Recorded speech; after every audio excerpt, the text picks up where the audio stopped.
हमारा आज का विषय है मोह। मोह का अर्थ होता है एक ऐसा आकर्षण जिससे छूटा ना जा सके, ऐसा खिंचाव जिस पर हम काबू ना पा सकें। यही होता है ना मोह। विवश होकर हम खींचे चले जाते हैं। कुछ प्राप्त करने के लिए हम अपना सब कुछ दांव पर लगा देते हैं। वो मोह का पात्र कोई व्यक्ति हो सकता है, सत्ता हो सकती है, संपत्ति हो सकती है, कोई वस्तु हो सकती है, या शराब और जुए जैसा कोई व्यसन हो सकता है। जिस प्रकार लोहा चुंबक से छूट नहीं सकता, वैसे ही हम अपने मोह से छूट नहीं पाते। और हम मानते हैं कि मोह केवल हमारे प्रेम का गहरा रूप है। क्या ये सत्य नहीं? क्या हम मोह को प्रेम ही नहीं समझते? और फिर भी विचारकों ने, संतों ने मोह से छूटने का उपदेश दिया है। ऐसा क्यों है? मोह और प्रेम में भेद क्या है?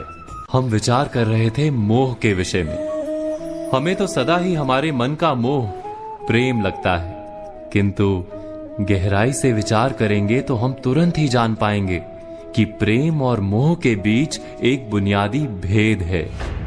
प्रेम होता है तब हम किसी के सुख की इच्छा करते हैं, जब मोह होता है तब हम किसी के सुख की कामना करते हैं। बस इतना सोचने पर प्रेम और मोह का भेद तुरंत ही समझ में आ जाता है। किसी व्यक्ति के प्रति जब हमारे मन में प्रेम होता है तब हम उसे सुख देने का प्रयास करते हैं। उसके प्रति मोह होता है तब हम उसके माध्यम से स्वयं सुख प्राप्त करने का प्रयत्न करते हैं। क्या ये सत्य नहीं? प्रेम के केंद्र में हम नहीं होते, मोह के केंद्र में केवल हम होते हैं। ये तो व्यक्ति की बात हुई, किंतु किसी वस्तु के प्रति प्रेम और मोह में क्या ऐसा ही भेद होता है? विचार कीजिए। यदि हमें सत्ता और पद के लिए प्रेम है तो हम क्या करेंगे? स्वयं अपने आप को उस सत्ता या पद के लिए योग्य बनाएंगे। किंतु यदि मोह है तो हम उसे प्राप्त करने के लिए किसी भी प्रकार का अनुचित कार्य करने को तैयार हो जाएंगे।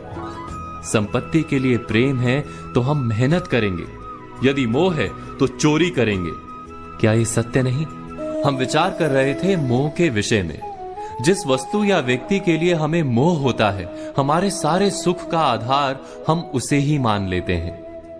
जब वो प्राप्त नहीं होता तो हमारे मन में विक्षिप्तता प्रवेश करती है, जुनून पैदा हो जाता है। रात दिन हम उस व्यक्ति या वस्तु को प्राप्त करने के बारे में सोचते हैं।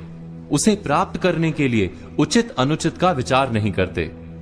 यही कारण है कि मोह से भरा व्यक्ति स्वयं को और समाज को हानि पहुंचाता है। तो क्या इस मोह से बचना इतना कठिन है? नहीं, मोह से छूटने का सरल सा उपाय है। मोह को प्रेम में परिवर्तित कर दें। अर्थात बस इतना जान लें कि हमारा सुख और दुख किसी व्यक्ति या वस्तु के कारण नहीं हो सकता। सुख और दुख ये तो हमारे अंतर का व्यापार है, हमारी आत्मा का स्वभाव है। जैसे ही हम किसी को अपने सुख का आधार मानना बंद करते हैं, क्या तुरंत ही हमारा पागलपन नहीं छूट जाता?